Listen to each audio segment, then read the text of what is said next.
장 18절서부터 19장 10절까지 우리 한 절씩 교독하고 나가도록 하겠습니다. 누가복음 18장 우리 18절서부터 한 절씩 교독하겠습니다. 어떤 관리가 물어 이르되 선한 선생님이여 내가 무엇을 하여야 영생을 얻으리이까?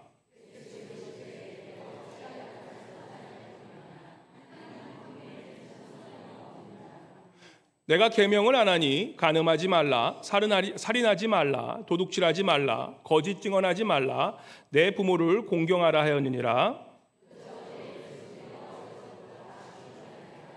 예수께서 이 말을 들으시고 이르시되 내게 아직도 한 가지 부족한 것이 있으니 내게 있는 것을 다 팔아 가난한 자들에게 나눠주라. 그리하면 하늘에서 내게 보화가 있으리라. 그리고 와서 나를 따르라 하시니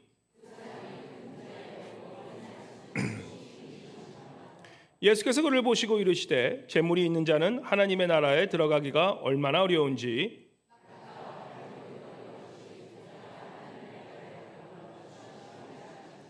듣는 자들이 이르되 그런지 누가 구원을 얻을 수 있으나이까?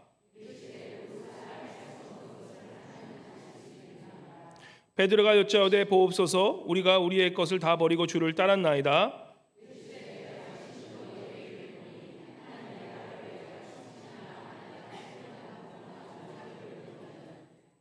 현세에 여러 배를 받고 내세에 영생을 받지 못할 자가 없느니라 하시니라.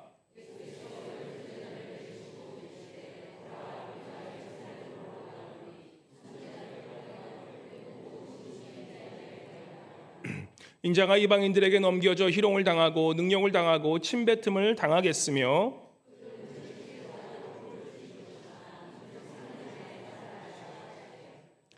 제자들이 이것을 하나도 깨닫지 못하였으니 그 말씀이 감치였으므로 그들이 그 이르신 바를 알지 못하였더라.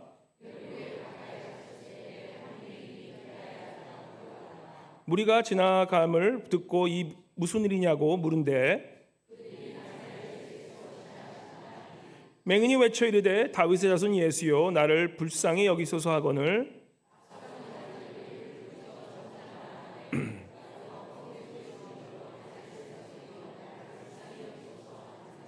예수께서 머물러 서서 명하여 데려오라 하셨더니 그가 가까이 오매 물어 이르시되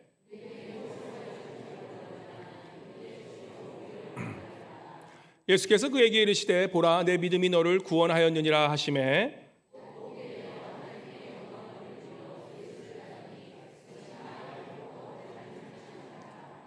예수께서 여리고로 들어가 지나가시더라. 그가 예수께서 어떠한 사람인가 하여 보고자 하되 키가 작고 사람이 많아 할 수 없어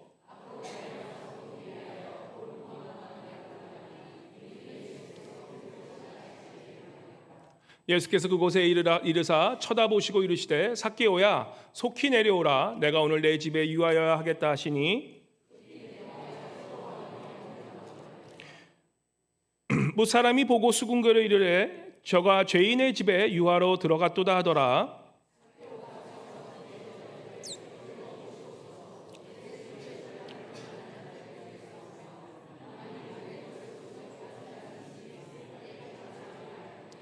예수께서 이르시되 오늘 구원이 이 집에 이르렀으니 이 사람도 아브라함의 자손이미로다. 인자가 온 것은 잃어버린 자를 찾아 구원하려 함이니라. 아멘. 이 시간 임마누엘 성가대 나오셔서 그 누가 너의 문을 두드려 주님께 찬송 올려드리겠습니다.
다시 한번 큰 박수로 주님께 영광 올려드리겠습니다.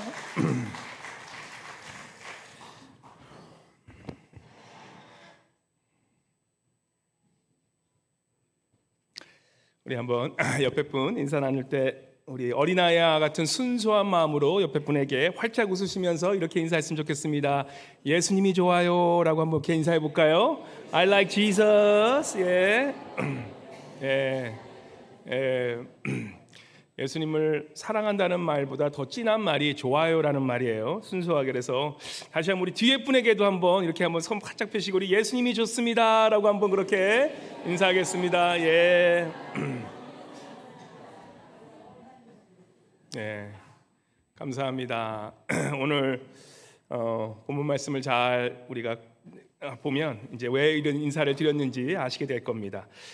우리가 지난 2주 동안 배운 거 그죠? 요즘 여름 시즌이라 많이 분들이 또 나갔다 오시고 또 예배를 잘 못 드신 분도 계셔서 제가 복습을 좀 해드리면 2주 동안 배운 거 기억나시나요? 계속해서 지금 누가복음 17장서부터 이제 하나님의 나라에 대해서 우리에게 가르쳐 줍니다. 하나님의 나라가 무엇인지 우리 정의 내릴 수 있다면 어떻게 정의 내리시겠습니까?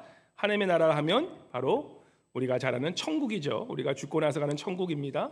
또한 성경에서는 더 깊이 죽고 나서는 천국일 뿐만 아니라 하나님의 나라는 처음부터 마지막까지 영원토록 계신 게 바로 하나님의 나라다라는 것을 우리가 더욱 깊이 알게 됩니다. 그래서 하나님의 나라는 태초부터 계셨고 또한 지금도 하나님의 나라는 존재하고 또한 하나님의 나라는 영원토까지 계실 그 나라가 바로 하나님의 나라다. 그래서 하나님의 나라는 결국 죽어서 가는 천국이 하나님의 나라일 뿐더러 그 모든 것을 포함시키는 하나님의 나라, 그 하나님의 나라를 우리가 아는 것이 중요하다는 것입니다. 그래서 천국과 하나님의 나라는 성경에서 동일시되는 그러한 모습을 우리가 보게 되죠.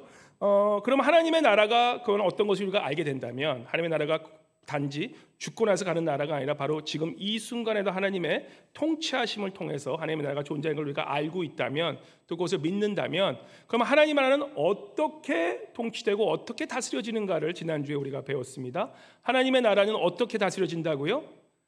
그 하나님의 나라가 다스려지는 그 모습이 사실 복음이라는 우리 누가복음 4장에 나오는 복음이라는 이사야서 나오는 복음이라는 것으로 나오는데 그 복음은 어떤 복음입니까? 그죠? 바로 그 복음은 예수 그리스도뿐만 아니라 예수 그리스도를 통해서 우리가 하나님의 성품으로 다스려지는 나라.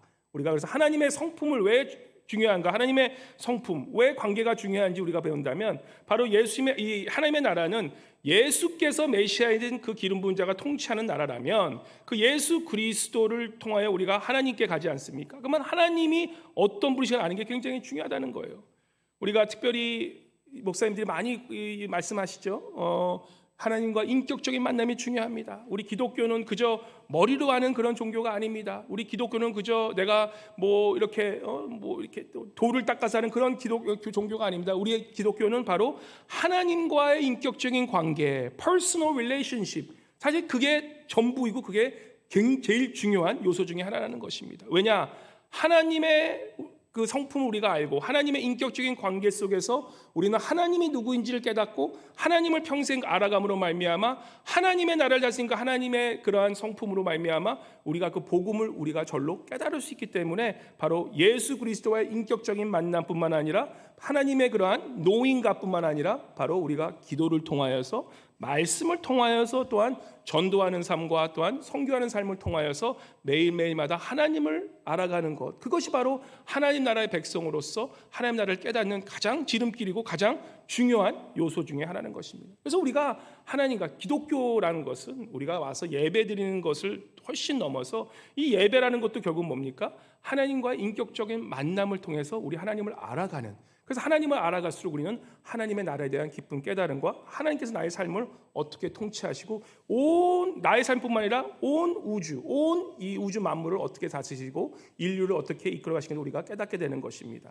그래서 그 하나님의 나라는 어떻게 보면 총체적인 그러한 큰 의미에서 우리가 볼 수 있게 되는데, 자, 그렇다면 하나님의 나라가 무엇이고 또한 천국이 무엇이고 또한 하나님의 천국, 하나님의 나라가 어떻게 다스려진다는 것, 하나님의 성품으로서 복음을 통해 예수 그리스도를 통해 다스리는 것을, 그래서 예수 그리스도만이 왕이라는 걸 우리가 알게 되면, 그렇다면 오늘 굉장히 중요한 질문을 하게 됩니다. 그렇다면 그 하나님 나라를 어떻게 들어가는 건데?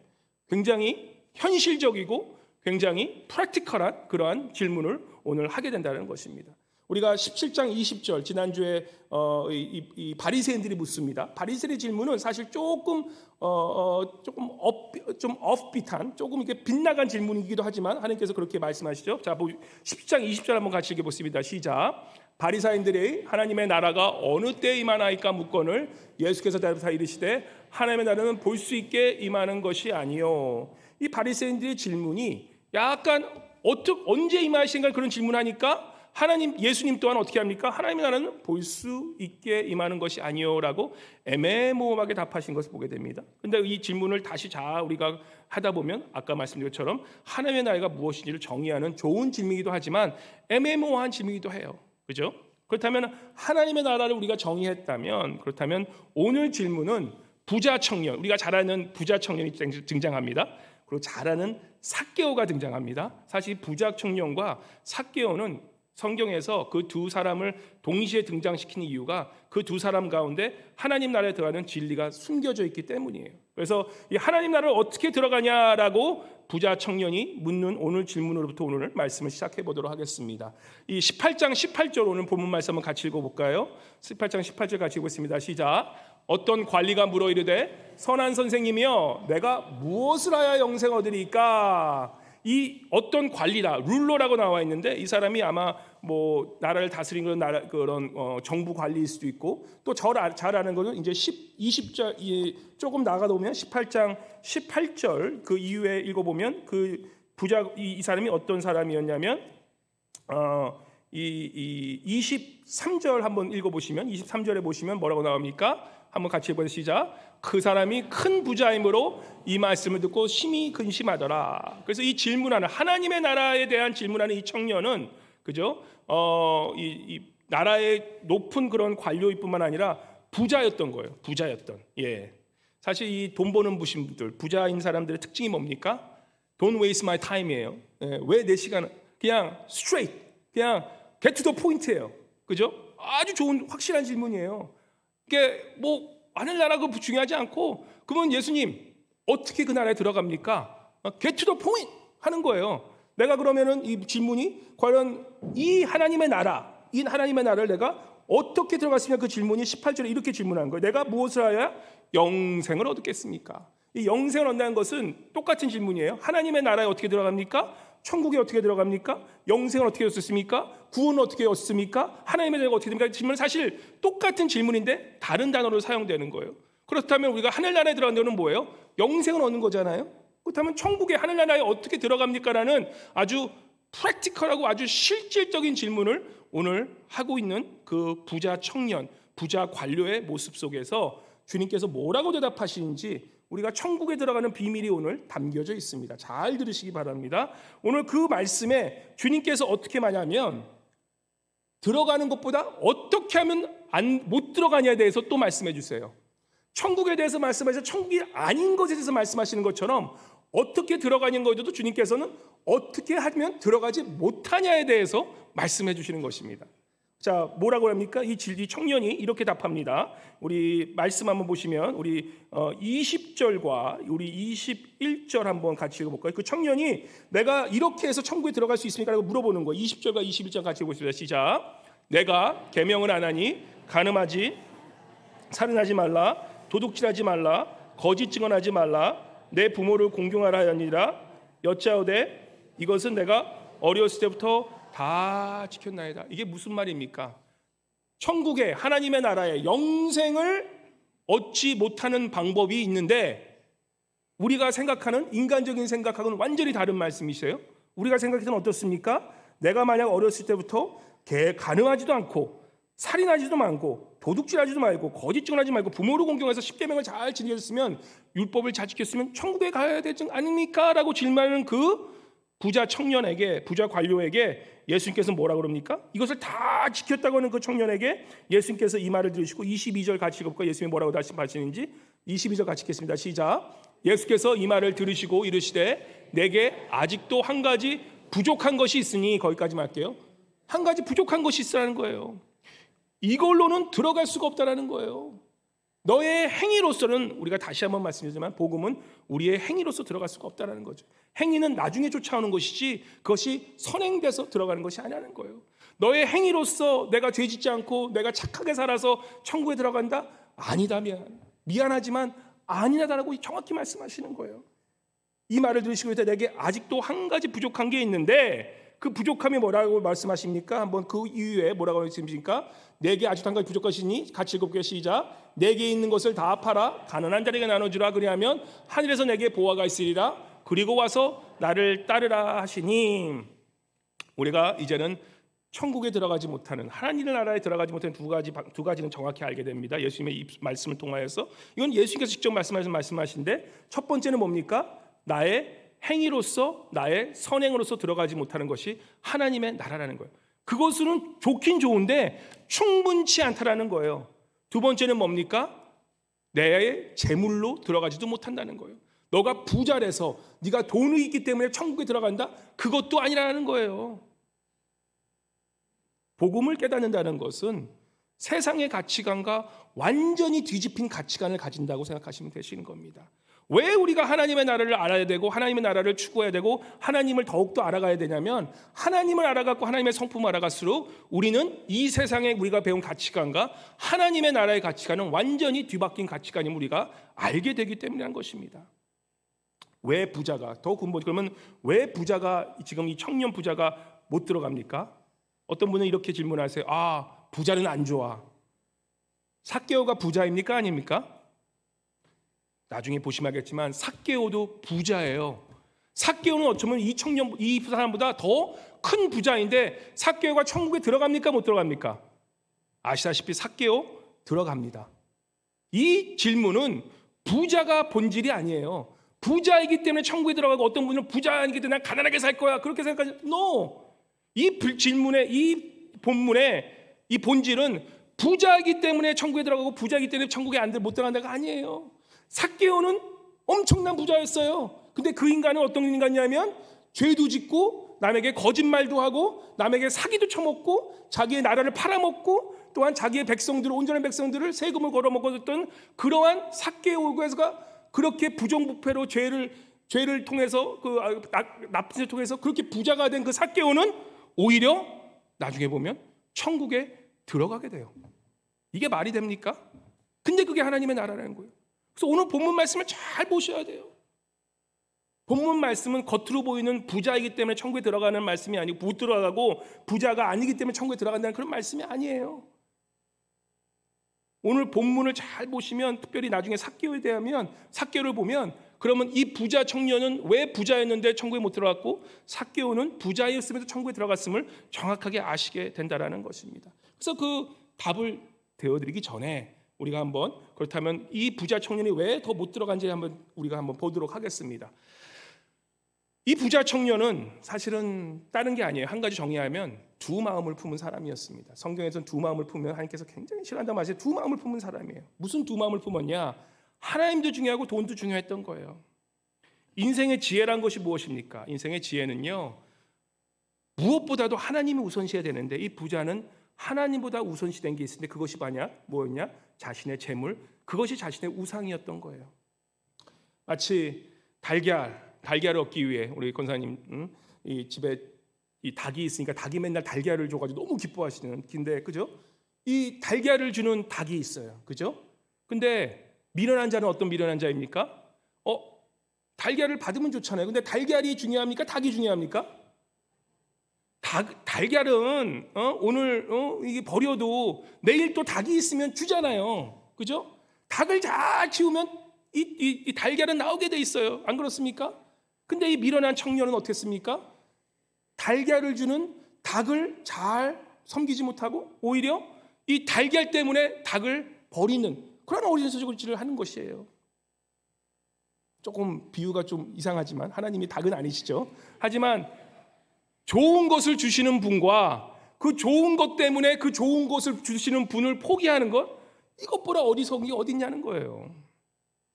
제가 이게 농담으로 하는 말입니다. 내 스스로 잘난 척하면 안 되지만 가끔 부부끼리 있으면서 뭐 이런 얘기 저런 얘기 하잖아요. 그러면 가끔 제가 이제 제 좀 잘난 척을 아내에게 해요. 다른 사람은 안 합니다. 근데 아내하고 있을 땐 뭐 같은 그런 일체니까. 그래서 제가 좀 플렉스를 해요. 나 같은 사람 만나서 좋지. 그러면은 아내가 한참 이거 듣고 있어요.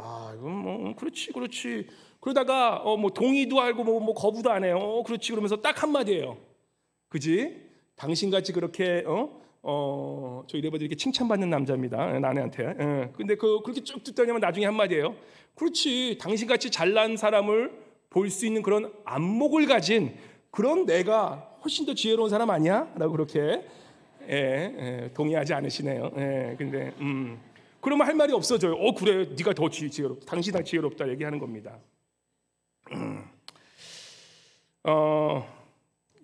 너무 황당한 얘기를 하니까 갑자기 잃어버렸네.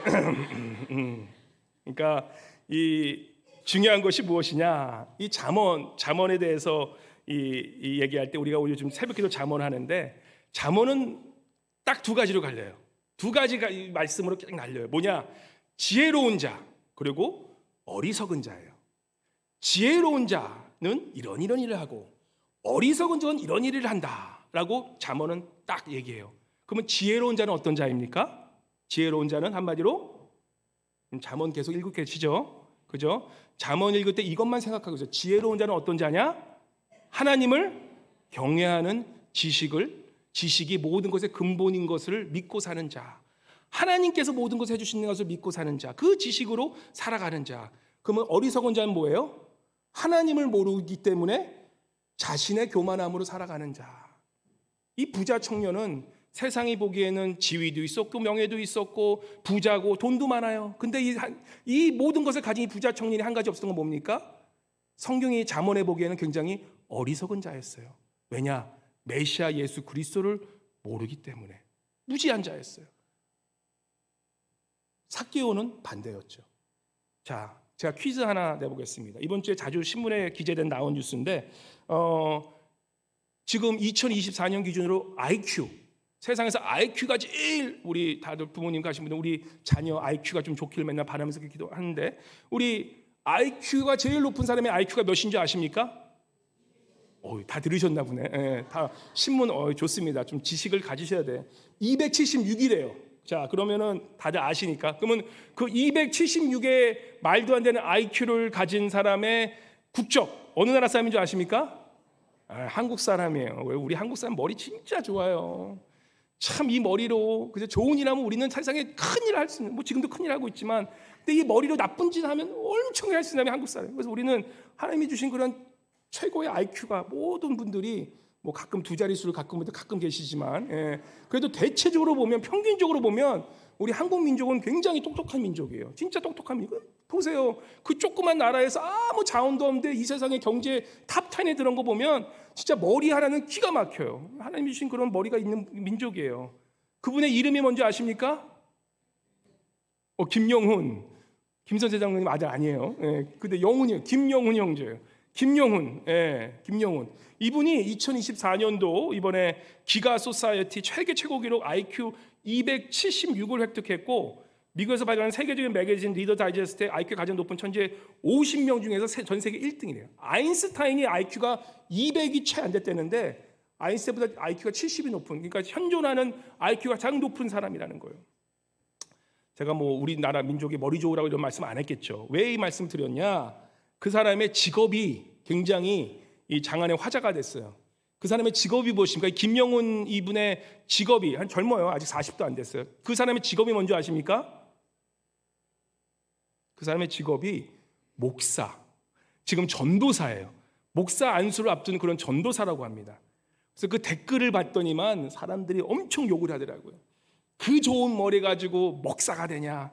그 재능 낭비다. 이거는 너 당장 제일로 바꿔라. 그 머리 가지고 과학으로 가서 저기 뭐 의학으로 가서 인류에게 도움이 되는 거지. 왜 목사라고 자빠졌냐? 막 그러고 있어요.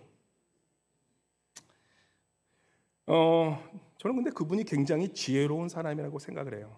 사실 지금 한국교회 문제점, 죄송하지만 솔직하게 말씀드리는 거예요. 한국교회 많은 문제점이 뭐냐라고 생각할 때 사실 우리 한국교회 신학, 옛날 신학, 물론 아주 똑똑하신 분들 신학교 많이 가셨어요. 정말로. 우리 목사님이나 아니면 우리 보시면 진짜 똑똑하신 분들이 신학교 가신 분 많은데 한국의 대부분의 신학교는 70년대, 80년대 보면은 수능이 제일 안 나온 사람이 신학교 가버렸어. 죄송한 얘기지만 그게 현실이야. 머리가 나쁜 사람들이 신학교 간 게 현실이에요. 머리가 나쁜 분들이 신학교 가서 목사가 되면 어떻게 됩니까? 그만큼 교계가 떨어지는 거예요. 지금 그걸 우리가 실제로 눈으로 보는 거예요. 기독교가 이렇게 찬란한 문화가 된 유럽이나 이런 이 서부 문학에서는, 서부 문명에서는 신학교에 가는 사람들은 무조건 그 나라에서 제일 똑똑한 사람만 신학교 갔어요. 지금의 하버드나 예일이 다 신학교였던 거 아시죠? 물론 지금은 다 타락해서 하나님을 연구하라고 신학교 하버드나 예일이나 이러한 콜롬비아 이런 게 다 생겼는데 지금은 하나님만 빼놓고 다 연구하는 게 지금의 학교가 돼버린 거예요. 아직까지 신학 그 부가 있긴 있는데 하버드나 예일 이런 데 신학부는 하나님이 존재하지 않는 걸 오히려 더 연구하는 그러한 신학교가 전락해버린 게 문제지. 하지만 1800년도까지는 모든 신학교들은 모든 이 미국에 있는 유럽에 있는 가장 뭐 캠브리지도 그렇고 옥스포드도 그렇고 모든 그런 일반 대학 가장 인류 문학들은 바로 신학교였다는 거예요. 하나님을 연구하기 위해서 가장 나라에서 똑똑한 사람들이 모인 곳이 바로 지금은 일반 대학이 돼버리는 그런 대학교라는 거예요. 한국은 그게 아니어서 참 아쉬운 부분이 많아요. 저는 이 김용훈 전도사님 이런 분들이 똑똑한 IQ를 가진 사람들이 신학교에 간다고 생각을 해요. 한국교회 미래가 있습니다. 이런 분들이 목사로 세워져서 이런 분들이 그 신학을 공부하는 바로 이런 교회가, 이 한국 교회가 사실 소망이 있는 거예요. 이분이 질문을 했습니다. 저도 질문할 거예요. 왜 목사 되냐? 이 힘든 길을 왜 좀 그 좋은 머리로 사실 아인슈타인 같은 좋은 과학자가 되지? 근데 그분이 아주 한마디로 딱 정리해서 이렇게 말씀하세요. 자기가 목사가 된 이유 이렇게 얘기합니다. 아주 정확하게 잠언의 말씀을 한마디로 요약한 거예요. 자기가 많은 책을 읽어보고 많은 연구를 해보고 과학도 공부하고 의학도 공부하고 저 옥스포드 저기서 영국 저기 캠브리지에서 저 신학교에서 많은 런던 신학교에서 많은 공부를 했는데 제가 보기에 이 세상의 모든 지식은 두 가지로 갈립니다. 한 가지는 하나님을 믿고 하나님을 기반으로 한 지식과 하나님을 대적하는 지식으로 갈리더랍니다. 그래서 저는 이 좋은 머리로 하나님에 대한 지식이 얼마나 훌륭한지를 증명하며 살아가는 것을 나의 인생의 목표로 두겠습니다. 얼마나 멋있는 말인지. 이 세상을 가장 통찰할 수 있는 그 사람이 그 좋은 머리로 깨달은 게 바로 이 세상은 하나님을 믿는 지식과 믿지 않는 그 지식의 갈림길이라는 거예요. 이게 사실 그 사람의 얘기가 아니에요. 골로새 2장 8절에 보면 이렇게 얘기를 합니다. 누가 철학과 헛된 소림수로 너희를 사로잡을까? 주의하라. 이것은 사람의 전통과 세상의 초등학문을 따르며 그리스도를 따름이 아니니라. 여기 무슨 얘기합니까? 세상의 그 어떤 훌륭한 고등 지식과 무슨 뭐 요즘 AI 그런 지식, 뭐 이런 뭐 세마이 컨덕터 이런 뭐 칩, 뭐 이런 칩, 뭐 이런 뭐 인터넷 이런 모든 지식들 이런 것들이 너희를 잡을까 주의하라는 거예요. 왜냐하면 이러한 지식들 하나님을 모르고 세워진 이 모든 지식들은 사실은 뭐예요? 하나님이 보시기에는 초등학문이나 마찬가지라는 거예요. 왜 그러냐? 이 세상의 모든 지식의 끝은 결국에는 하나님을 부정하는 지식이 되는데 그 하나님을 부정하는 사람들의 그런 지식을 아무리 우리가 배워봤자 결국에는 하나님을 아는 그 지혜의 발바닥도 못 닿는 게 세상의 지식이라는 거예요. 그래서 이 세상의 지혜의 근본은 뭡니까? 여호와 하나님을 경외하며 하나님을 아는 지식이 그 어떠한 것보다 세상 것보다 그 높다는 그 말씀이 너무나 진리의 말씀이라는 거예요. 그래서 이 김용이라는 이 똑똑한 형제가 그걸 깨달은 거예요. 이 세상에 아무리 과학과 이 세상에 아무리 것도 제가 옛날 신학교 다닐 때 플로 신학교 다닐 때 저희 학교에 나사 거기 학교 옆에 나사가 있었거든요. 나사의 박사님들이 오셔서 신학 공부를 하고 있어요. 아무리 우주를 공부하고 아무리 애스트로노미를 공부하고 아무리 피직스를 공부해봤자 하나님이 아는 지식보다 덜한 거를 그들이 깨닫고 거기 가서 신학교 공부하고 있는 거예요. 그래서 이 잠언에서는 지혜로운 자가 무엇이냐라고 했을 때 하나님을 경외하는 그 지식으로 시작한 그러한 지식을 아는 자, 그것이 가장 지혜로운 자고 하나님 모르는 자는 이 세상의 명예와 부 이런 걸 다 가져도 하나님 모르기 때문에 어리석은 자라고 바로 이 지금 부자 청년에 대해서 빗대어 말씀한다는 것입니다. 그래서 우리가 세상에서 하는 그런 많은 지식들 우리가 좀 필터를 할 수 있어야 돼요. 하나님의 나라의 백성을 산다는 것은 우리의 가치관이 과연 하나님을 모르는 지식으로 근반한 그런 것들을 우리가 너무나 많이 받아들여서 하나님을 오히려 대적하고 있지 않은지 오히려 하나님을 믿는 그런 많은 지식들이 오히려 우상화돼서 하나님보다 내가 그것을 더 생각하고 있지 않은지. 이 청년 부자가 하나님 나라 천국에 들어가지 못한 이유는 그가 많은 일을 했고 많은 하나님의 뜻대로 율법대로 살아왔지만 가장 중요한 하나님을 가장 우선시하는 그 믿음이 그 청년에는 없었다라는 거예요. 하나님을 경외함이 그 청년에게는 없었다라는 것이 그 청년의 아주 부족한 점이었다는 것입니다.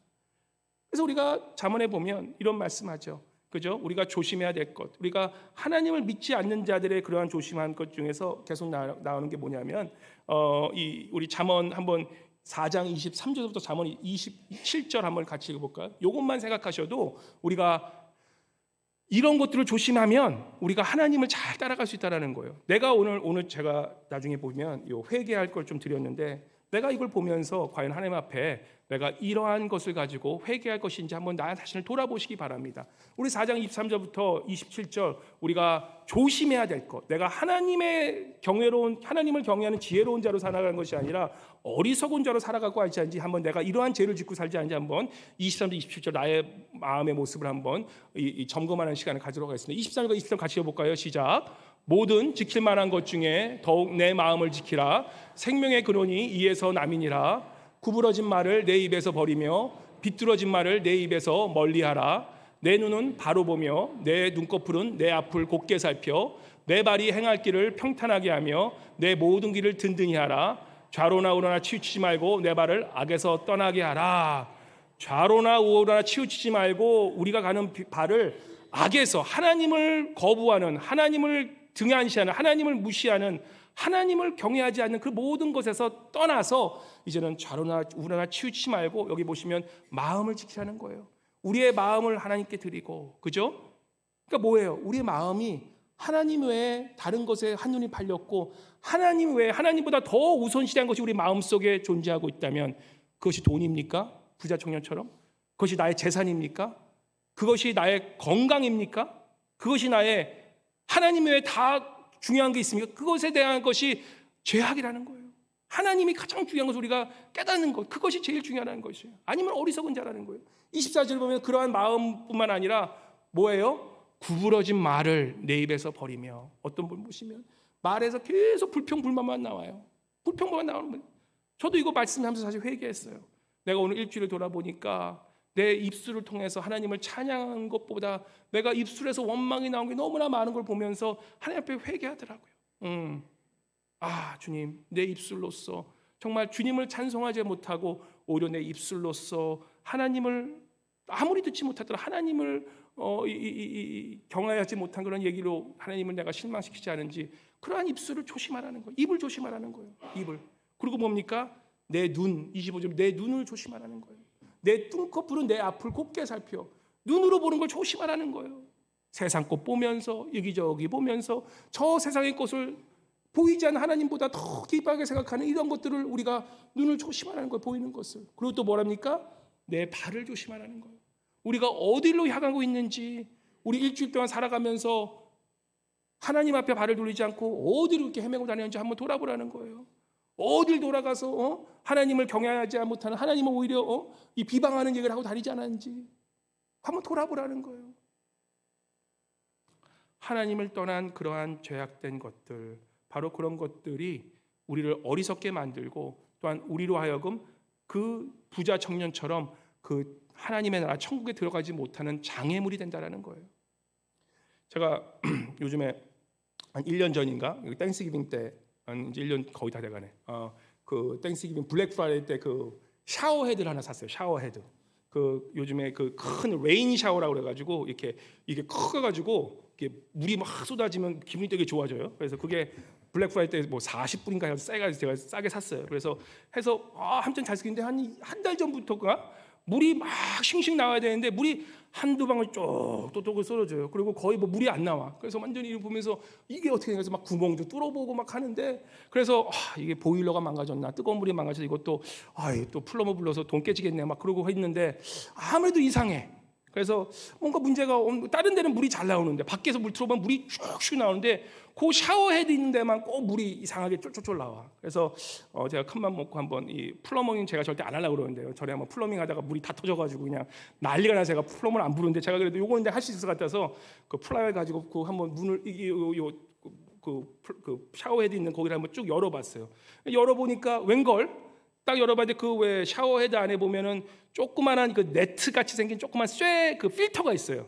그게 이제 물에서 오는 모든 그런 부정한 것들 다 이게 정결 이게 필터해 주는 그건데 거기에 보니까 누가 알라스카 물이 이렇게 깨끗하고 하셨죠? 깨끗하지 않아. 거기 보니까 이 수돗물에서 나온 그 거기에 돌멩이들 아주 얕잖은 조그만 아주 그냥 자갈 같은 돌멩이들이 거기에 다 쌓여 있어가지고 그게 물을 막고 있어요. 물 샥샥 나오는 걸 막고 있었던 거야. 그래서 그거 아예 싹 없애버리고 그냥 다시 열어가지고 딱 하니까 샤워가 그냥 물이 그냥 막 쏟아지는데 할렐루야 너무 좋더라고요. 네.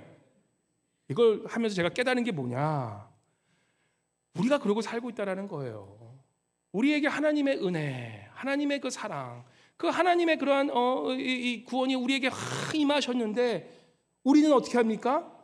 그 조그만 돌멩이처럼 그것을 막아놓는 그 죄악 때문에 하나님의 그 은혜의 생수의 강이 우리한테 넘치지 못하는 그러한 우리의 삶이 아닌지 한번 제가 말씀하면서 깨닫게 되더라고요. 그 해가서 돌멩이를 빼는데 기분이 얼마나 좋은지 샤워를 받을 때마다 항상 그 생각이 드는 거야. 그러면서 우리가 영적으로 깨닫는 것이 무엇입니까?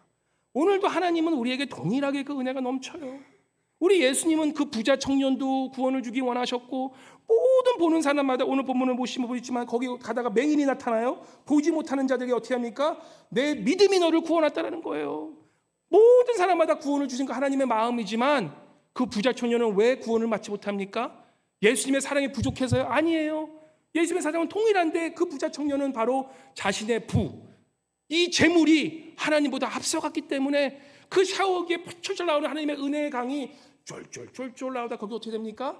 결국 그 돈이 우상이 돼서 결국에는 그 물이 흐르는 것이 멈춰버리게 된다는 거예요. 이러한 죄가 막힌 우리의 영적인 현실을 우리가 볼 수 있어야 된다는 것입니다. 사랑하는 성도님들, 오늘 본문은요 다시 말씀드리지만 부자면 하늘나라 못 가?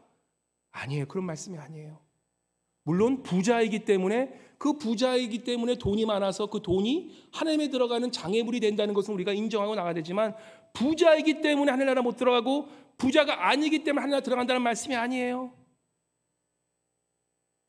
누가 천국에 들어가냐? 우리 누가복음 18장 15절에서부터 17절 말씀. 그럼 누가 천국에 들어가냐? 누가 하나님의 나라에 들어갈 수 있냐? 라고 질문했을 때 15절부터 17절 말씀 잘 읽어보시기 바랍니다. 우리 누가복음 18장 15절에서 17절 말씀 우리 좀 보여주시면 같이 누가 천국에 들어가냐 그렇다면 우리 한번 같이 읽어보도록 하겠습니다. 15절 한번 읽어주세요. 15절 한번 해주시면 15절서부터 이제는 그 사람들이 이제 묻습니다. 15절 안 돼요. 그럼 15절 제가 읽어드릴게요. 사람들이 예수께서 만져주심을 바라보고 자기 어린아기를 데리고 오매 제자들이 보고 꾸짖거늘. 지난주 말씀이에요. 예수께서 그 어린아이를 불러 가까이 하시고 이르시되 어린아이들이 내게 오는 것을 용납하고 금리하지 말라. 하나님의 나라가 이런 자의 것이니라. 17절 내가 진실로 너에게 이르노니 누구든지 하나님의 나라를 어린아이와 같이 받아들이지 않는 자는 결탄코 거기 들어가지 못하리라 하시니라. 누구처럼 하지 않으면 들어가지 못한다고요? 어린아이처럼. 어떤 분들은 그래요. 어린아이처럼 그래서 유치한 짓을 많이 하세요. 아니에요. 어린아이처럼 유치한 건 버리세요. 차일디시한 연세가 들어가면 유치해지면 안 됩니다. 유치해지면 안 돼요. 어린아이처럼 유치하는 것이 아니라 어린아이처럼 무슨 어른이나 어떤 아이? 차일디시가 아니라 차일드 라이크. 어떤 말이에요? 순수함. 어린아이 같은 퓨어함. 그런 퓨어함을 배우라는 거예요. 유치함은 버리고 성숙의 유치함은 버리고 어린아이의 순수함을 배우라는 거예요. 순수함이 무엇입니까? Something pure. 퓨어함은 뭐예요? 100% pure water, 100% pure 알프스 water. 에이비안 그 워터 아시죠? 그게 왜 3불, 4불 합니까? 그 물이 저 알프스 산맥에서 나왔다고 그래가지고 그걸 믿고 사람들이 퓨어하기 때문에 사는 거예요. 근데 저 에이비안 워터에 만약에 거기에 설탕이 들어가고 약간의 방부제가 들어갔다? 그 회사 하루아침에 망할 거예요. 순수하다고 하는데 순수하지 못한 걸 팔았기 때문에. 하나님의 나라에 들어가기 위해서 이러한 퓨어가 있어야 된다는 거예요. 100% 순수함이 있어야 하는 거예요. 순수함이라는 것은 무엇입니까? 계속 말씀드립니다. 순수함은요, 한 마음이라는 거예요. One heart, one way. 두 마음이 아니라 하나의 마음을 품으라는 거예요. 내가 한 마음을 품고 뒤에서 딴짓하고 있는 것이 아니라, 앞에서는 이렇게 칭찬하고 뒤에 가서 욕하고 있는 것이 아니라, 내가 한 마음을 품은 대로 그대로 행하라는 것이에요. 언행일치. 삭개오가 구원받은 이유가 나옵니다. 삭개오는 부자였어요. 그가 여태까지 행한 일은 오히려 죄인 중에 죄인이었어요. 나라를 배반하고, 이스라엘이라는 나라를 배반하고, 또한 하나님의 나라의 백성으로서 절대 정직하지 못하게 산 그러한 사람이었어요. 세금 텍스 콜렉터로서 정말로 이 나쁜 짓은 다 하고 돈을 모아서 부자가 된 그런 사람인데, 그 사람들이 그 사람을 욕하는 이유가 바로 뭡니까? 무사람이 수공교를 이르되 7절에 보시면 저가 죄인의 집에 유하러 들어갔더라. 예수님까지 같이 죄인 취급하는 거예요. 그만큼 악한 인간이었다는 것이에요. 근데 그 삭개오가 부자였습니다. 하지만 옳지 못한 방법으로 그 부를 축적한, 부정부패로 부를 축적한 그러한 나쁜 사람에도 불구하고 주님께서는 그의 집에 들어가서 그에게 뭐라고 말씀하십니까? 9절에 한번 말씀할까? 19장 9절에 뭐라고 그러십니까? 19장 9절에 보시면 예수께서 이르시되 오늘 구원이 이 집에 이르렀으니 이 사람도 아브라함의 자손임이라. 오히려 그 부자 관료, 내가 어렸을 때 죄도 안 짓고 오히려 착하게 살았고 오히려 부정부패 없이 깨끗하게 재산을 불려서 어렸을 때부터 단 한 번도 그 행위로서 부족함이 없었던 그 부자에 대해서는 예수님께서는 미안하지만 너는 그걸로는 천국에 못 들어가겠노라라고 그렇게 말씀하시고, 삭개오 이 죄인 중에 죄인은 오히려 너는 오늘 너희 집안이 구원을 받았다고 하신 그 핵심이 무엇인지 궁금하지 않으세요? 이미 알고 계신가요? 그게 잠언에서 얘기하는 말씀이라는 거예요. 하나님을 경외하는 자가 삭개오인데, 그 삭개오는 어린아이 같은 믿음을 가지고 뭐라고 합니까? 8절에 그 삭개오가 주님 앞에 회개하고 나옵니다. 여태까지 한 것은 없어요. 주님을 믿었어요. 주님 믿은 다음에 그가 회개하고 나왔는데 뭐라고 하냐면 18장 8절 읽어볼까요? 우리 19장 8절 같이 읽었습니다. 19장 8절 시작. 삭개오가 서서 주께 여짜오되 주여 보시옵소서, 내 소유의 절반을 가난한 자들에게 주겠사오며 만일 누구의 것을 속여 빼앗은 이 있으면 내 갑절이나 갚겠나이다. 여기 보시면 두 번째 말씀은 내가 만일 누구 것을 속였으면 내 갑절에 갚겠는 will이에요. 근데 첫 번째 말씀 내가 내 소유의 절반을 가난한 자에게 주겠사오면은 I give half my present라고 얘기하는 거예요. 이게 무슨 얘기냐면 내가 지금 그렇게 하겠습니다라고 말씀으로 나간다는 거예요. 이게 진정한 회개라는 거예요. 똑같은 부자인데 한 부자는 하나님보다 재산을 더 우상시했기 때문에 자기의 모든 것이 가졌음에도 그것을 못 놓고 가장 이 알을 낳게 하는 이 닭, 이 모든 걸 주시는 그 하나님을 오히려 버려버린 거고, 삭개오는 여태까지 그 죄악된 행위 있음에도 하나님을 믿고 그 예수를 진정으로 믿었기에 이제는 뭐라 그럽니까? 자신이 있는 그 하나님이 예수 그리스도 그 하나님을 알기 때문에 내가 가진 이 모든 것들, 내 우상을 다 팔아서라도, 내가 용서를 구해서라도 내가 그 주님을 믿는 것을 온 마음으로 하겠습니다라고 그렇게 고백하고 나가는 삭개였기 때문에 그가 부자였음에도 불구하고, 성경은 분명히 나오지 않지만 제가 볼 때 삭개가 이렇게 했으라도 그는 분명히 계속 부자였을 거예요. 부자가 망하면 10년, 20년을 간다잖아요. 그는 삭개는 이걸 다 그러다 아마 부자로 남았을 거예요. 근데 그는 부자이면서도 어떻게 됐습니까? 구원을 받은 부자가 되었다는 거예요. 사랑하는 성도님 여러분, 우리가 참 아침에 우리가 특별히 주일마다 올 때마다 회개하잖아요. 회개하는데 우리 어떻게 회개합니까? 우리가 삭개오의 이 구원에 받는 그 회개의 모습 우리가 배워야 돼요. 그저 매주 나와서 어떻게 고백합니까? 우리 회개합시다 하면 그저 어떻게 고백해요? 그냥 주님 내가 일주일 살면서 우리 내가 그냥 죄 지었다면 그냥 용서해 주세요. 이 정도의 그런 건성적인, 우리가 죄 고백을 할 때 우리가 피해야 되는 것이 뭐냐면, 수요 예배 나오신 분들 아마 배우셨을 거예요. 뭐를 피하라고 그랬죠? 건성적인 그런 피상적인 고백을 피해야 되는 거예요. 우리가 주님 앞에 나가면 정확하게 주님 내가 무엇을 해서 이것 때문에 내가 이런 말을 해서 내가 이런 것 했기 때문에 주님 내가 이것 때문에 죄송해요라고 그렇게 구체적으로 죄의 고백이 필요하다는 거예요. 주님, 내가 오늘 아침에 교회 나오는데 내가 뭐냐에게, 내가 우리 아내에게, 내가 우리 남편에게 바가지 긁고 내가 미안하다, 내가 정말 소리 지르고 그래서 남편이 마음 해가지고 그렇게 돌아서는 그것 때문에 내가 정말 미안합니다. 그래서 그렇게 구체적인 기도가 필요하다는 거예요. 또 어떤 분들은 기도할 때 너무나 이렇게 화려하게 주여 나의 죄악 때문에 모든 우주를 이 세상 사람들을 용서해 주시고 주님, 이러한 또 너무 이러한 화려한 그런 고백도 하나님께서 기뻐하는 고백이 아니라는 거예요. 하나님께서는 이 고백은 구체적이지만 담백하고 솔직하고 정직한 고백, 바로 오늘 우리 처음에 말씀드렸던 그 시편의 그러한 37편의 그 기도가 너무나 중요하다는 거예요. 그렇게 기도할 때, 그렇게 고백할 때 우리 주님께서는 수고하고 무거운 짐자라 다 내게로 내가 너를 쉬게 하라는 그 말씀이 우리에게 임한다는 것입니다. 그래서 중요한 회개는 무엇이냐라고 했을 때 우리가 이 삭개를 통해 보는 회개는요, 그저 입으로만 하는 립 서비스 구원이 아니에요. 입으로 사는 그런 게 아니에요. 우리가 아시겠지만 지난주에 말씀 중에 보면요, 무서운 말씀이 나와요. 무서운 말씀이 나오는데 어떤 말씀이 나오냐면 여기 말씀 중에 18장 이 초반에 보시면 17장 좀에 보시면 여기 보세요. 17장 3절쯤에 보시면 이런 말씀이 나옵니다. 17장 2절과 3절. 나의 그러한 그 말, 나의 그러한 험한 말, 나의 그러한 행위, 나의 그러한 이 잘못됨으로 17장 2절과 3절은 이렇게 나옵니다. 한번 17장 1절과 2절 3절 같이 읽어볼까요? 시작. 예수께서 제자들에게 이르시되 희족하게 하는 것이 없을 수는 없으나 그렇게 하게 하는 자에게는 화로다. 그가 이 작은 자 중에 하나를 시족하게 할진대 차라리 연자 맷돌이 그 목에 매어 바다에 떨어진 것이 나으니라. 너희는 스스로 조심하라. 만일 내 형제가 죄를 범하거든 경고하고 회개하거든 용서하라. 뭐라 그럽니까? 우리의 지은 죄로서 남이 피해를 보면, 남이 실족하게 되면 차라리 그게 연자 맷돌이 그 목에 매어서 바다에 던질 것보다 낫다는 거예요. 그만큼 하나님이 보시기에 우리의 잘못된 죄악으로서, 나의 험한 말로서, 나의 그러한 잘못된 마음으로서, 나의 잘못된 그런 발의 움직임으로서, 나의 그런 눈으로서 모든 죄를 지은 것 때문에 다른 사람이 피해를 받았으면 그거에 대한 실족하게 한 것은 네 책임이라는 거예요. 그거에 대해서는 네가 확실하게 갚으라는 거예요. 그게 진정한 회개이라는 거예요. 우리가 그리스도를 살아가는 데는 싸구려 회개가 아니에요. 싸구려 은혜는 왜 싸구려 은혜가 되냐? 싸구려 회개가 있기 때문이에요. 진정한 은혜, 진정한 값진 은혜가 되기 위해선 우리가 회개 또한 값진 회개가 되어야 되는데, 그 값진 회개는 뭐냐? 바로 삭개오의 회개라는 것이에요.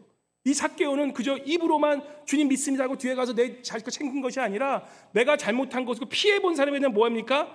보상하는 거예요. 배상하는 거예요. 마태복음 5장 23절 24절 이렇게 나오죠. 그러므로 예물을 제단에 드리려다가 거기서 내 형제에게 원망대로 말하는 이건 생각나거든. 예물을 제단 앞에 두고 뭐예요? 먼저 가서 형제와 화목하고 그 후에 와서 예물을 드리라. 내가 주변 사람을 실족한 게 있으면 그 사람한테 가서 분명히 내가 잘못한 것을 시인하고 미안하다 그러고 그것에서 해결하고 나서 예배드리라는 거예요. 안 그러면 그것이 싸구려 예배가 되고 싸구려 은혜가 된다는 거예요.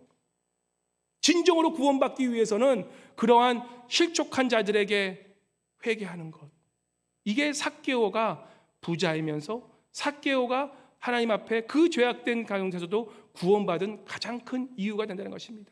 구원은 어디서 나오냐? 오늘 본문 말씀에 나오면 자꾸 얘기해줘요. 구원은 어디서 나오냐면 맞아요. 이 18장 42절에 나오는데 18장 45절 보면 예수께서 그에게 이르시되 보라 내 믿음이 너를 구원하였니라. 그 믿음으로 구원받는 거 맞아요. 행위가 아니라 믿음 맞아요. 근데 그 믿음은 어떤 믿음이냐? 행위가 따르는 믿음이라는 거예요.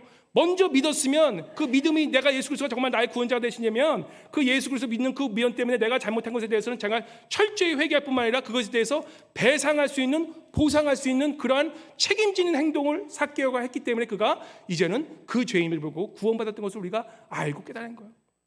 우리 교회에 부족한 것이 무엇입니까? 바로 이러한 행위가 없는 회개. 이것이 싸구려 은혜라는 것이에요. 우리가 정말 조심해야 된다는 것입니다. 레위기 6장 4절 5절에 보면 이는 죄를 범하고 죄가 있는 자니 그 훔친 것이나 착취한 것이 많은 것이나 이런 물건을 죽은 것이나 그 거짓 맹세 모든 걸 돌려보내되 그 본래 물건의 5분의 1을 더하여 돌릴 것이니 그 죄가 드러나는 날에 그 임자에게 줄 것이요. 그죠? 우리 사랑하는 성도 여러분, 진정한 하나님의 나라에 들어가고 싶으십니까? 예수 그리스도를 믿으신 것 아멘이시죠? 아멘. 하지만 우리가 진정을 아닌 그 믿는다는 것은 우리가 우리의 인생을 돌아볼 수 있어야 돼요. 하나님은 철저하신 하나님이세요. 하나님을 두려워하는 자는 내가 여태까지 있는 죄악이 있다면 그것에 대한 철저한 회개를 필요해요. 세례를 받는 것이 뭐냐? 세례란 것은 밥티소, 바로 우리가 죄에 죽었다라는 것이에요. 그 죄에 죽었다는 것은 무엇이냐? 바로 예수께서 다시 부활하기 위해서 나에 대한 죄를 확실하게 회개하는 것이 세례고, 그 세례는 바로 이 죄의 고백으로서 나오는 건데, 우리가 그저 입으로 고백하는 것이 아니라 정말 제가 한 번이라도 이걸 계속 가져, 제가 1년을 좀 기다렸는데 오늘 이 시간이 조금 갔더라도 제가 한 5분 정도 시간을 드릴게요. 여기 오늘 주보에 보시면 여기 이러한 죄의 고백이라는 편이 있어요. 우리가 용서의 편지는 썼는데 죄의 고백의 편지는 거의 많이 못 썼어요. 그래서 여기 주보에 보시면 여기 죄의 고백이 나오는데 여기 한번 이렇게 써보세요. 첫 번째 보시면 여기 보시면 구체적으로 죄의 고백은 구체적인 게 중요합니다. 구체적으로 뭘 쓰냐면 내가 누구에게 한 가지 생각나는 거 기도하시면서 하는데, 내가 누구에게 무엇을 언제 어디서 어떻게, 내가 입으로써 아니면 내가 정말로 말로써 아니면 내가 행동으로써 아니면 내가 금전적으로 나의 거짓말로써 손해본 게 있다면, 내가 다른 실족한 게 있다면 여기에 쓰시고, 두 번째로 그러면 나의 죄, 타인에게 피해를 준 게 있다면 구체적으로 어떻게 갚을 것인지, 그 사람에게 찾아가서 미안하게 하다고 얘기를 할 것인지 그거에 대해서 정확히 쓰라는 거예요. 그러면서 내가 주님 앞에 온전히 이것을 회개하고 나아가는 그 삭개오의 이러한 세우고서 그가 구원을 받은 것처럼 오늘도 우리가 정말 이렇게 함으로써 주님 앞에 더욱더 어린아이 같은 믿음, 그래서 이렇게 할 때 우리가 뭐가 되냐? 어린아이 같은 순수한 마음이 된다는 거예요. 순수한 마음으로서 온전히 하나님 나라에 들어갈 수 있는 그러한 축복된 저와 여러분 되시기를 정말 주님으로 축원합니다. 우리 한번 잠깐 끝나기 전에 우리 한번 제가 짧게 기도하고 우리 죄의 고백을 한번 썼으면 좋겠어요. 한 시간이 있으니까 한 5분 정도 시간 드릴 거니까 우리 짧게 기도하고 한번 우리 말씀 쓰고 오늘 또 말씀 예배 주님께 올려드리도록 하겠습니다. 주님 감사합니다. 오늘 삭개오의 모습을 보면서 그가 철저히 죄의 고백을 함으로써 정말 주님 앞에 구원받음을 봅니다. 아버지, 우리가 정말로 말로써 또한 나의 행위로서 또한 나의 교만함으로써 또한 내가 정말 가지맛대를 가야 됨으로써 또한 나의 손으로 발로 또한 나의 관계 속에 있는 그러한 어리석음으로써 지금 다른 사람을 실족한 것이 있고 주님 앞에 죄진 것이 있다면 이 시간 주님 구체적으로 그 죄를 고백하게 도와주시고, 또 나의 그러한 것 때문에 실족받은 사람이 있다라고 생각되면 그것에서 우리가 어떻게 배상할 것인지를 정확히 주님 앞에 말씀드림으로 아버지 정말 주님 앞에 우리의 모든 죄악들이 용서받는 그러한 귀한 시간 될 수 있도록 이 시간 함께하여 주시옵소서. 우리가 하지 못합니다. 성령님 기억나게 하시고 또한 그렇게 가서 용서를 구할 수 있는 아버지 우리의 그러한 용기 허락하여 주시옵소서. 살아계신 우리 예수 그리스도 이름으로 기도드리옵나이다. 아멘. 지금 이 시간 한 짧게 시간 드릴 테니까 저도 씁니다. 같이 한번 쓰시어 나가시기 바랍니다.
어떻게 보면 2번이 더 중요합니다. 나의 죄로 타인에게 피해를 준 게 있다면 구체적으로 어떻게 갚을 것인지 적으세요. 내가 할 수 있는 만큼 정말 그렇게 할 수 있는 걸 한번 적으시고 또한 그대로 주님께 기도 올려드리기 바랍니다.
여기까지만 쓰시고 우리 그 쓰신 거는 한번 이 성경 안에 쪼 넣어놓으시고 우리 2번에 대한 그러한 어떻게 구체적으로 갚을 것인가에 대해 적으신 게 있으면 꼭 그대로 실천하고 나아가시는 우리 성도님 되시길 바랍니다. 우리 아직 좀 시간이 더 있으니까 좀 더 시간이 필요하신 분들은요 계속 적으셔도 되고 우리 헌금 특송 칠목장 나와서 하실 때 계속 쓰셔도 됩니다. 헌금 특송하고 우리 기도로 주님께 올려드리겠습니다. 칠목장 나오셔서 헌금 특송 해주시기 바랍니다.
같이 찬양하겠습니다. 주들이 조막이나 궁궐이나 내 주 예수 오신 곳이 그 어디나 하늘나라 할렐루야 찬양하세 내 모든 죄 사함받고 주 예수와 동행하니 그 어디나 하늘나라. 사랑해 주님 감사합니다. 오늘도 예수 그리스도를 통하여서 우리에게 죄사함 주시고 예수 그리스도를 믿음으로 정말 주님 천국에 들어가는 특권 허락하심에 감사 또 감사드립니다. 아버지, 우리가 오늘 말씀을 통하여서 특별히 그 삭개오의 삶을 보면서 아버지, 우리 삶에 있었던 그 구체적인 죄의 고백을 하는 순간뿐만 아니라 주님, 나의 죄로 말미암아 그 누군가가 정말 실족하였다면 주님, 그것에 대한 보상할 수 있는 그러한 참된 믿음의 행위가 따르는 믿음의 사람들 될 수 있도록 이 시간 성령에 우리에게 기억나게 하시고 우리에게 그러한 배상할 수 있는, 보상할 수 있는 그런 용기의 발 허락하여 주시옵소서. 한 주 살아가면서 주님, 나의 입과 또한 나의 말과 또한 나의 발과 나의 손과 나의 마음과 또한 나의 눈으로 나의 귀로 죄짓지 않도록 도와주시고 온전히 하나님을 경외하는, 그래서 하나님만을 찬양하며 하나님을 우선시하는 그런 귀한 믿음의 사람들, 지혜의 사람들 모두 될 수 있도록 이 시간 성령님이 우리에게 도와주시고 우리에게 임하여 주시옵소서. 또한 이렇게 귀한 헌금의 시간 주심에 감사드립니다. 11조와 또한 감사 헌금과 또한 선교 헌금과 또한 기타 많은 헌금을 통하여서 우리 주신 하나님께 감사함으로 주심에 감사드립니다.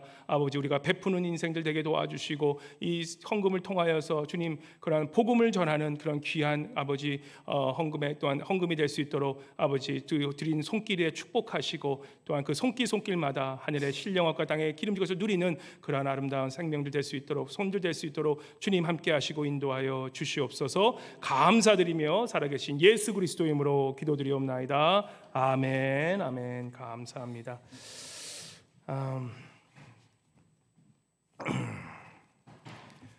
우리 한번 옆에 분에게